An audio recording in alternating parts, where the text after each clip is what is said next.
Cristiano, boa noite. Sobre o aumento de capital do fundo, o que pode influenciar nos FIIs caso eu não queira subscrever? Obrigado. Tem gente que fala que você vai ser diluído, né? Se você não subscrever, você vai ser diluído a sua participação. Só que é o seguinte, o fundo imobiliário tem lá, sei lá, R$1 bilhão em patrimônio, você tem R$10 mil em cota daquele fundo, né? Então, assim, a sua participação é muito pequena e essa diluição sua vai alterar muito pouco, né? A questão de voto, a não ser que você tenha uma posição muito grande. Por exemplo, o fundo tem 1 bi e você tem 100 milhões naquele fundo. Você tem 10% dele, aí ele vai dobrar de tamanho e você não vai subscrever, você vai ficar só com 5%. Aí você tinha uma influência maior em assembleias, em coisas assim, para tomar decisão. Aí sim, essa diluição aí é uma coisa importante. Mas se for uma participação muito pequena, essa questão da diluição de societária, digamos assim, não te influi muito. O que pode influir é o seguinte, aquele gestor está fazendo uma subscrição e essa subscrição ela está sendo feita a um determinado valor em que ele vai comprar outros ativos, também um preço muito caro, e no final das contas, você vai ter uma renda cada vez menor, né? Então, você vai estar... aquele fundo vai estar perdendo valor para você, né? Eu não gosto nem de chamar isso de diluição, né? Tem gente que chama de diluição, mas isso aí é o fundo perdendo valor. O gestor não está conseguindo gerar valor para o cotista, ele está destruindo valor, né? Então, é uma coisa para você avaliar se ao longo do tempo isso acontece. Só que, em alguns casos, né, principalmente nessa época de alta, todo mundo fazendo emissão dos ativos cada vez mais caros, para o fundo crescer, ele tem que fazer emissões e tem que comprar ativos. O ativo está mais caro, se o ativo está mais caro, o dividend yield está mais baixo, né? Porque o aluguel que ele paga vai ser o mesmo, né? Você não consegue alugar alguma coisa, você alugava por 100, agora por 200. O aluguel, ele é mais ou menos o preço de mercado. Se o ativo está caro demais, aquele aluguel com referência ao preço do ativo, ele fica mais barato, né? Fica mais baixo. Então, você tem um dividend yield comprimido.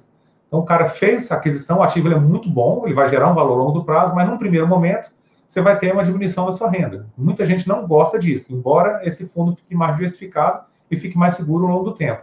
Então, se você olha, por exemplo, os Estados Unidos, ele tem REITs lá que tem 2.000 imóveis, né? O 10º REIT da lista lá dos Estados Unidos, o 10º maior, é maior do que todo o mercado brasileiro.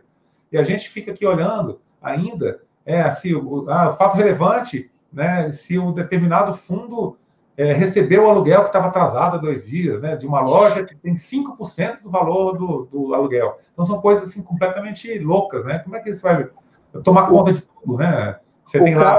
O cara entra no Instagram, o cara eu lembro daquela do cara que entrou no Instagram do inquilino que estava devendo para um fundo e falou, ó, paga o fundo lá, caramba. Mandou uma mensagem no direct do cara, né? Foi, ele entrou no fundo e pediu para o cara, né? Entrou no Instagram e pediu para o cara que estava alugando a loja do fundo pagar o aluguel, né? Assim, são coisas completamente loucas, né? Se você tem um administrador para fazer isso, você tem uma vida, você tem sessão da tarde para assistir, tem carnaval popular, vai fazer outra coisa, né? Então, vai chegar um dia que a gente vai estar grande o suficiente para não se preocupar com essas coisas. Esses fundos lá nos Estados Unidos, se você for olhar, os REITs lá, o retorno que eles te dão ao longo do ano é menor do que os nossos aqui, né? Então, a gente ainda está um pouco melhor, embora lá os pagamentos sejam em dólar, né? E aqui a gente tem em real, mas quando você faz uma comparação ali, ainda, para mim, ainda é melhor investir no Brasil. Então, não faz sentido você esperar que o mercado fique pequeno para sempre, né? Então, o mercado está crescendo muito, talvez daqui a pouco esteja acabando o ciclo desse crescimento aí, vai estabilizar, vai cair para caramba, aí eles vão comprar, vão vender ativos, vão fazer um jeito de dar aí, daqui a pouco está comprando tudo de novo e o mercado vai crescendo ao longo do tempo, né?